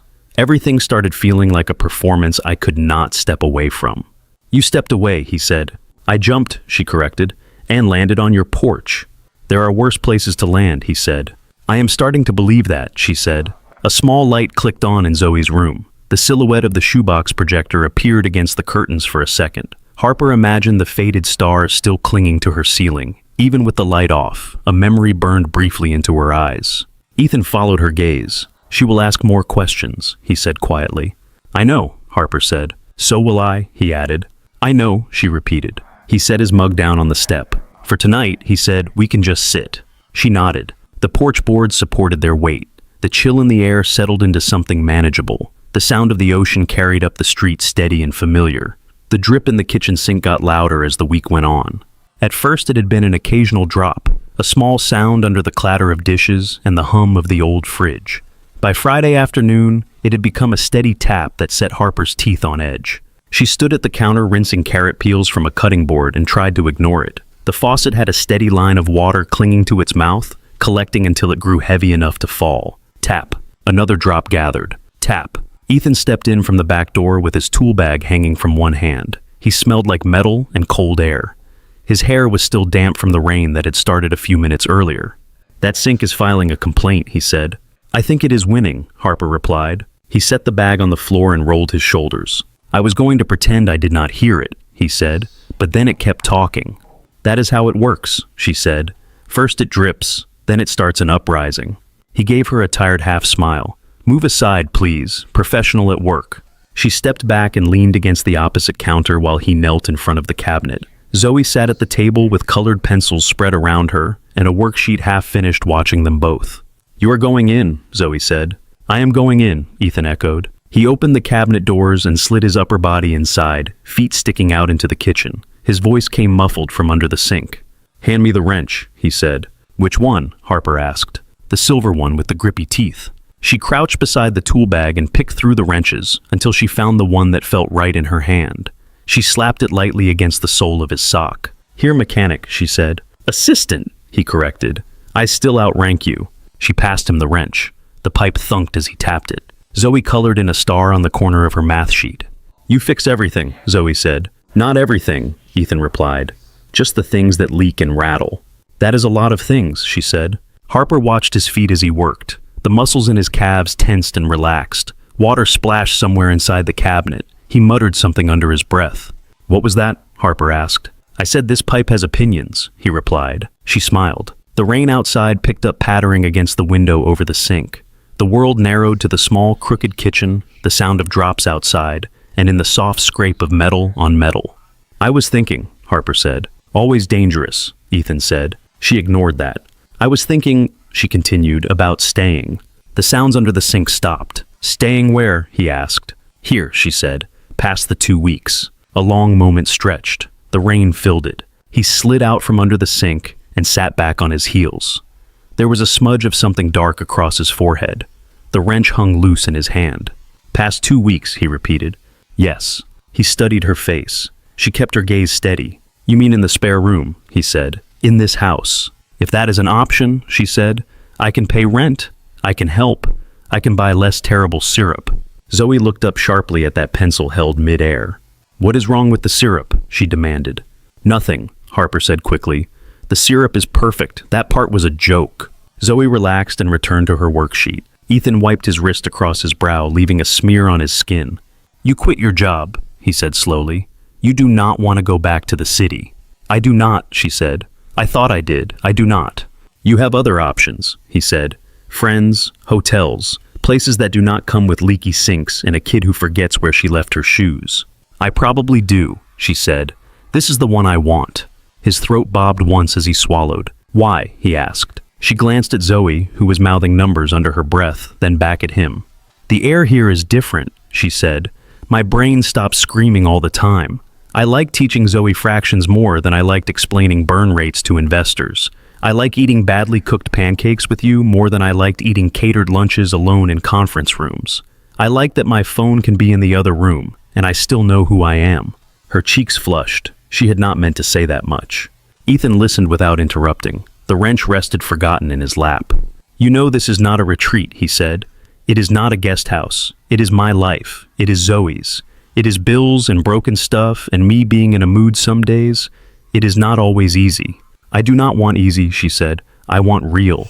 The word came out before she could smooth it. He leaned back against the cabinet door and looked up at the water stain on the ceiling, the same one she had noticed the first night on his couch. Zoe broke the silence. If she stays, Zoe said without looking up, can she still help with math? Both adults turned toward her. You okay with the idea of her staying? Ethan asked. Zoe shrugged in an exaggerated way. She already lives here, she said as if it were obvious. Her stuff is in the room. My stuffed animals know her name. Harper's chest tightened in a way that had nothing to do with panic. Ethan rubbed his hand over his face. This is fast, he said to Harper. It is, she agreed. You have known us for what, 12 days? That sounds about right. You make decisions like this often, he asked. She thought of the email she had sent, the way she had stepped into this house that first morning with her suitcase. Not until recently, she said, but the list of things I know I do not want is getting clearer. That helps. He looked at her again, really looked, with the kind of focus he usually reserved for engines that refused to start. Harper let him see. He saw the shadows under her eyes, the tension in her mouth, the way her shoulders were not as tight as they had been a week ago. He saw the small scar at her hairline, the faint line where she had worried her lower lip. I am not asking for forever, she added quietly. I am asking for now. The faucet chose that moment to stop dripping. A thin line of water clung to the metal and held. Ethan blew out a slow breath. Now I can probably do, he said. The relief that washed through her almost knocked her back a step. She gripped the edge of the counter to steady herself. Okay, she said. Then I will stay, for now. Zoe punched the air with her fist. Yes, she said. Extra help on the science project. We already finished the science project, Ethan said. Next year's, Zoe replied. Ethan shook his head, but there was a small smile pulling at his mouth. He reached up and turned the faucet on, then off again. The water came out in a clean, steady stream and stopped when he told it to. Look at that, he said. We fixed something. That evening after dinner, dishes in Zoe's bath, and a chapter from a book about a fox who wanted to live in the city, Harper sat cross-legged on the bed in the spare room.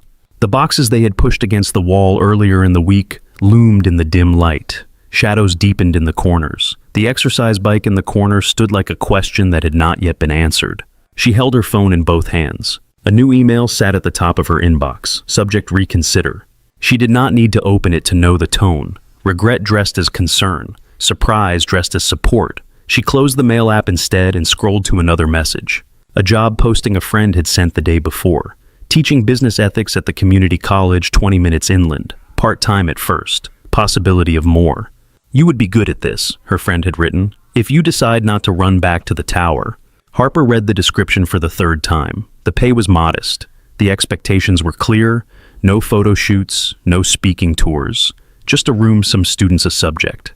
The idea settled into her mind surprisingly solid. She saved the listing and set the phone on the nightstand. Down the hall, she heard the faint clink of dishes as Ethan loaded the drying rack, the hum of the refrigerator, the quiet of a house easing towards sleep. She lay back on the bed and stared up at the ceiling. It was lower than the one in her old penthouse, imperfect with a hairline crack near the center. It felt closer in a way that somehow comforted her. Ethan did not sleep as easily. Hours later, the house dark except for a single low light in the kitchen, he stood in the doorway of the spare room. Harper's breathing was slow and even. One arm lay flung across the covers. A strand of hair had fallen over her face. He watched for a moment, making sure she was truly asleep, then turned and went out through the back door. The night air was colder now. He zipped his hoodie and crossed the small yard to the detached garage. Inside, the familiar smells wrapped around him. Oil rubber metal, the faint sweetness of an old air freshener long past its prime. He flipped on the overhead light. It buzzed and blinked before settling. An old sedan sat in the center bay, its hood up, a belt half installed. Tools lined the pegboard in neat rows. On the far wall above a battered workbench, a photo was pinned under a magnet shaped like a smiley face. The corners of the picture had curled. The image was slightly faded. June stood on the porch of this same house in that photo, a mug in her hand, hair pulled back in a loose knot, laughing at something out of frame. The boards behind her had been less warped then, the paint less chipped. Ethan walked to the workbench and braced his hands on either side of the photo. His fingers left faint prints on the dusty surface. "I let another person into the spare room," he said quietly. His voice sounded strange in the mostly empty space. The photo did not answer. Of course it did not. The smile stayed fixed mid-laugh. He closed his eyes. When June had been in that doorway in real time, the world had felt crowded and full. He remembered thinking there would always be another Saturday morning, another pot of coffee, another time she would step outside and tell him he had overcooked the pancakes again. He had been wrong. He opened his eyes and studied her face. "I am not replacing you," he said. "I do not think I could if I tried."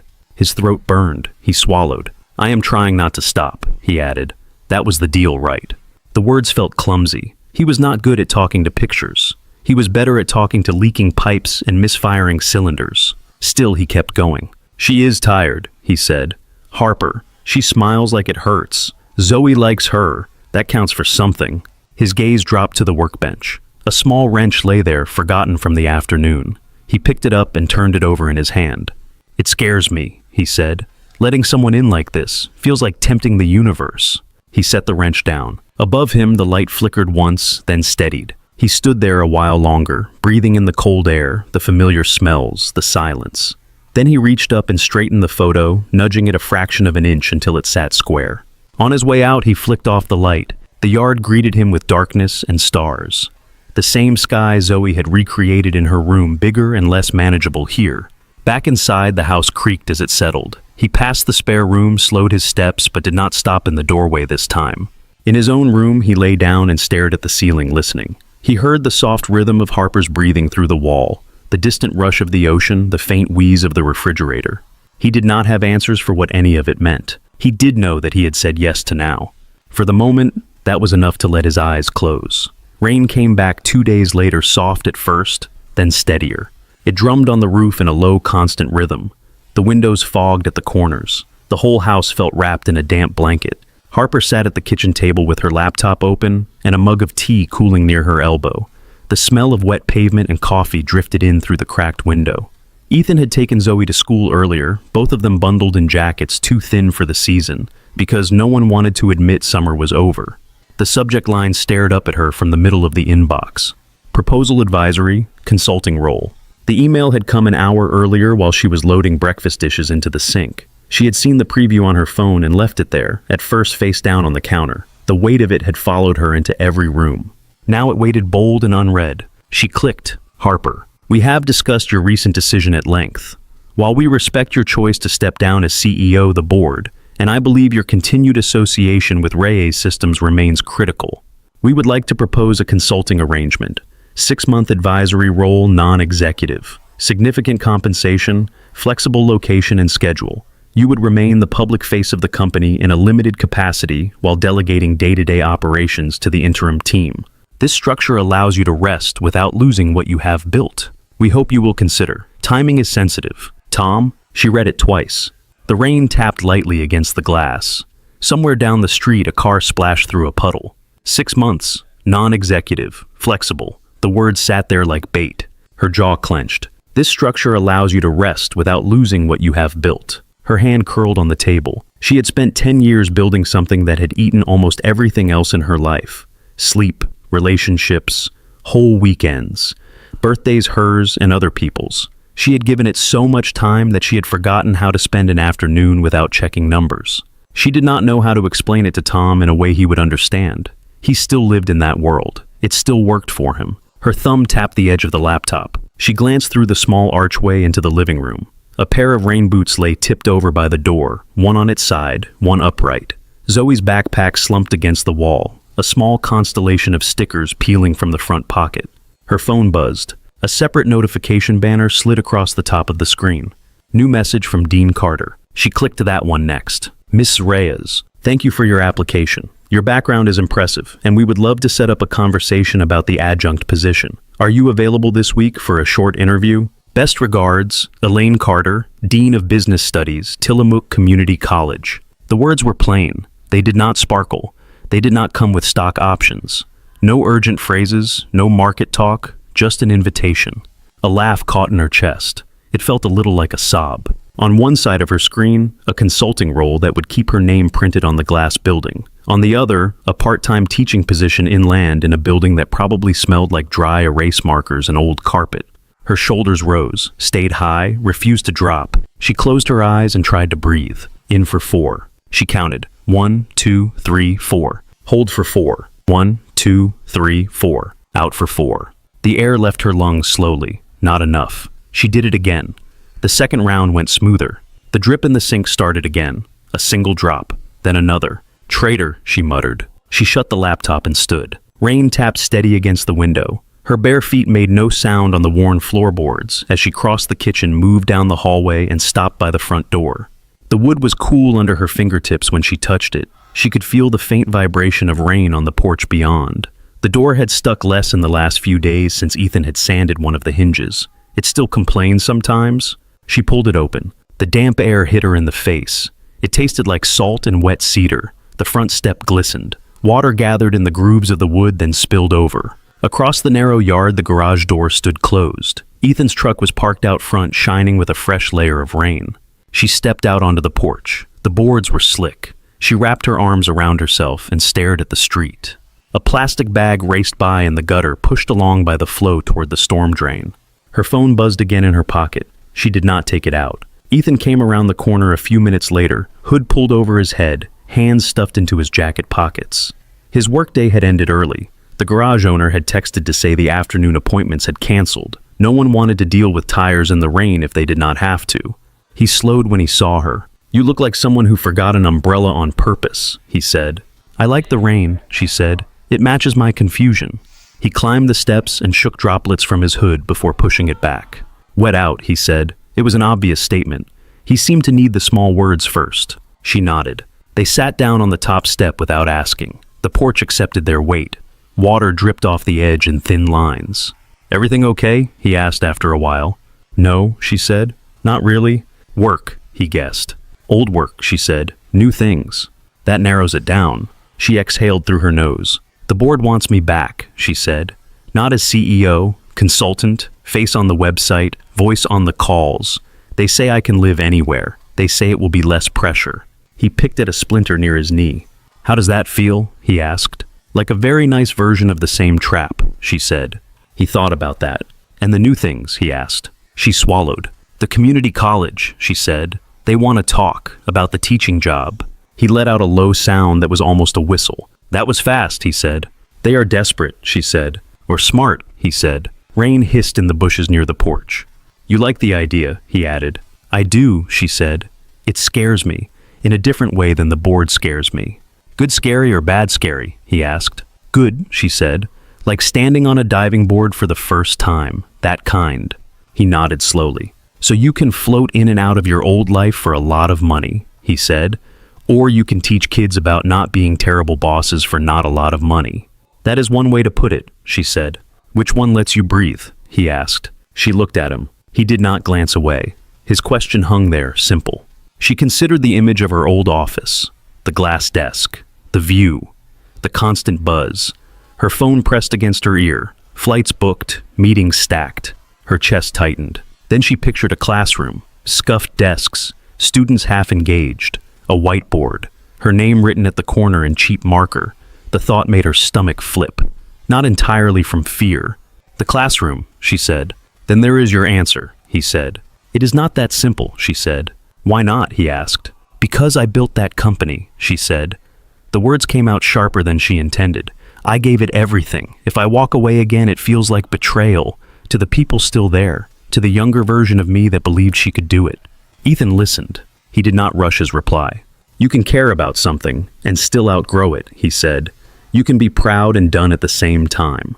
She looked at the rain as it pooled in the yard. What if they think I am weak? She asked quietly. Who? He said. The board, the investors, the people who read the articles, the ones who believed in me. And what if they do? He said. She blinked. He went on. They are not the ones awake at 3 a.m. in your kitchen, he said. They are not the ones in your lungs when you cannot catch your breath. They are not the ones at this table with Zoe asking why you left if you did not want to. A drop of water fell from the porch roof and splashed near his boot. You are angry at them, she said. I am angry at anything that makes people forget they are allowed to rest, he said. She looked down at her hands. Her phone buzzed again. She pulled it out this time and set it face up between them on the step. The top notification was still the consulting offer. Below it, the email from the dean waiting patiently. Harper picked up the phone, opened the dean's message, and began to type. Dear Dean Carter, thank you for reaching out. I would be glad to speak with you about the adjunct position. I am available Wednesday or Thursday afternoon. Best Harper Reyes. Her thumb hovered over send for only a second. The phone chimed softly when the message left. She closed that thread and reopened the one from Tom. For a moment, the old instinct rose. The one that wanted to soothe, to manage to convince everyone she was still reliable. She did not let it drive. Tom, thank you for the offer. I appreciate the board's trust in me. At this time, I need to step away fully. A consulting role would keep me attached to a life I am trying to leave. I will support the team through the transition in the limited ways we have already discussed, but I must decline any ongoing public or advisory role. Best Harper. The message looked stark on the screen, honest, bare. She hit send before she could edit it into something less true. Her heart thudded. There, Ethan said quietly. You chose. I chose, she echoed. Wind pushed a sheet of rain sideways, spattering their jeans. She did not move. How do you feel? He asked. Terrified, she said. Also like I might throw up. That tracks, he said. A small laugh escaped her, weak but real. Under the porch roof, the air felt thick with damp, and something like possibility. The street glistened. A neighbor's porch light flicked on across the way. The front door behind them was cracked open halfway. A strip of warm light spilled onto the wet wood. The smell of spaghetti sauce drifted out from the kitchen where a pot simmered on low. Zoe's voice floated from inside, singing some song she had picked up at school, slightly off-key. Harper looked at the open doorway. You could have told me this was a bad idea, she said. Saying no to all of that. I could have, he said. It would not have mattered. You think I am stubborn? She said. I think you already knew what you wanted, he replied. You just needed to hear yourself say it. He stood and held out his hand. Come on, he said. If we stay out here much longer, the spaghetti will turn into glue. She took his hand and let him pull her up. His palm was warm and rough against hers. She did not let go right away. As they stepped back into the house, the door moved smoother than it had the month before. The hinge barely complained. He closed it gently behind them. The rain stayed outside. The sound of it softened through the walls. Inside, the little house smelled like tomatoes and garlic and wet socks. Zoe turned at the table, eyes bright. Are you done with your work? She asked. For today, Beisher. Harper said. Good, Zoe said, because I saved you the fun noodles. Harper smiled. She could still hear the rain. It no longer drowned everything else out. 3 months later, Driftwood Cove smelled like wood smoke and rain. Leaves had traded green for rust and gold.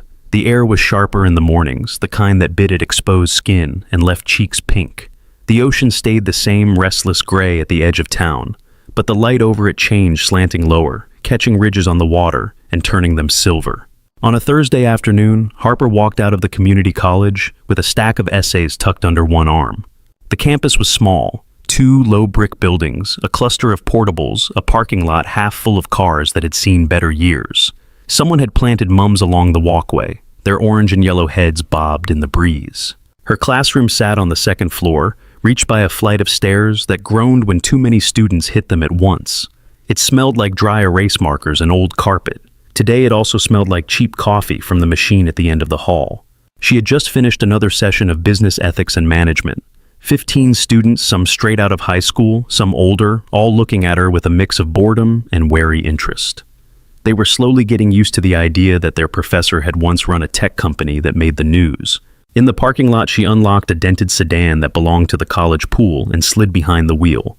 The engine turned over reluctantly, then caught. The radio came on with a low hiss. She turned it off and listened to the heater instead. On the passenger seat, the top essay in the stack had a question scrawled in blue ink at the bottom, in someone else's hand. "Do you ever regret stepping down?" She had not answered that yet. She drove with the window slightly cracked, letting the cold air cut through the lingering classroom smell. The road from the college to the coast wound between damp fields and groves of pine. The sky hung low in heavy clouds pressing down in uneven layers. Her phone buzzed once in her bag. She let it ring. Messages could wait. For the first time in years, she believed that. By the time she reached Driftwood Cove, the clouds had started to break. Thin shafts of pale sun stabbed through painting streaks of light on the water. She pulled up in front of the duplex and turned off the engine. Ethan's truck was already in the driveway, mud splattered on the tires. A child's chalk drawing decorated the patch of sidewalk near the steps, stars and moons, and what looked like a lopsided rocket. She looked up at the porch as she stepped out of the car. The boards did not sag as much as they used to. A month earlier, Ethan had scavenged leftover planks from a job in town and spent a weekend hammering and sanding while Zoe supervised. Harper had held boards, fetched nails, and learned how to use a sander without taking off a finger. Now the porch looked patched but sturdy. The railing stood straighter. The welcome mat had been replaced with a new one that actually spelled the whole word. The door was the same, but the hinge had been oiled and adjusted. When she turned the knob and pushed it opened without complaint. No groan, no catch. The smell of roasting vegetables and something with garlic hit her as soon as she stepped inside. "That smells like real food," she called. "In here," Ethan answered from the kitchen. He stood at the stove stirring a pan with an intensity usually reserved for stuck bolts. An apron Zoe had made at school hung crooked around his neck, decorated with hand-painted planets and the words "World's Okayest Dad." A tray of cut vegetables waited on the counter, glistening with oil and herbs. The oven ticked as it held steady heat. "You went fancy," Harper said. "Do not jinx it," he said. "I am barely keeping this under control." Zoe sat at the table with her legs tucked under her homework spread out in a messy arc. Colored pencils rolled toward the edge. "Hi," she said without looking up. "You are late. I already did the first page." "Traffic," Harper said. "How did it go?" "Long division is rude," Zoe said. "But I am winning." Harper dropped a hand to Zoe's hair as she passed fingers combing lightly through curls. "Hi to you too," she said. She set the stack of essays on the counter. One slid halfway out of the pile. Ethan glanced at the heading. "Ethical Leadership," he read. "You are teaching people how not to be bosses like the ones who gave you panic attacks." "That is the idea," she said. He smiled sideways. "You look tired," he said. "Good tired." "I will take it," she said. He gestured with the spoon. "How was class?" "Half of them think ethics is about not cheating on exams," she said. "The other half think it is a suggestion. And you, I think they listened more when I told them about the night I almost passed out in a boardroom because no one said no."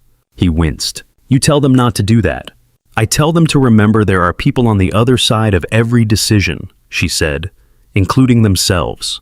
He nodded as if that made sense. It did to her more than it had when she had lived in the glass tower. Zoe lifted her head. "Did you tell them about me?" she asked. "I told them I know a kid who built a galaxy in a shoebox," Harper said. That got their attention. Zoe grinned and dropped her gaze back to the page. The evening slid into its familiar grooves. They ate at the small table, knees bumping occasionally. The roasted vegetables were slightly overdone at the edges, but the chicken was perfectly cooked. Zoe declared it restaurant level, which made Ethan blush and pretend to complain. After dishes, Zoe disappeared into her room with instructions to find pajamas that were not inside out. Harper stepped onto the porch to catch the last of the light. The air had cooled. The rain had moved on, leaving the street damp and reflective. Clouds thinned overhead, revealing slivers of dark blue. Ethan joined her with 2 mugs, steam curled up from both. "Tea," he said, handing her one. "My attempt at being supportive of your new professor diet." "It is appreciated," she said. "My students already saw me spill coffee down my shirt once. I have a reputation to rebuild." She took a sip. The tea was strong and sweet, the honey uneven. They sat on the steps, shoulders almost touching, watching the sky shift. Across the street, someone strung orange lights along their porch railing. A dog barked at nothing.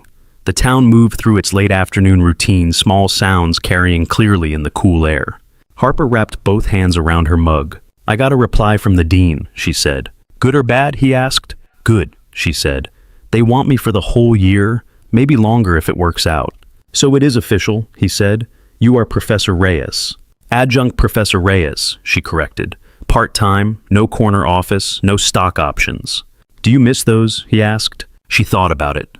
"Not the way I thought I would," she said. "I miss some of the people. I miss the feeling of building something big.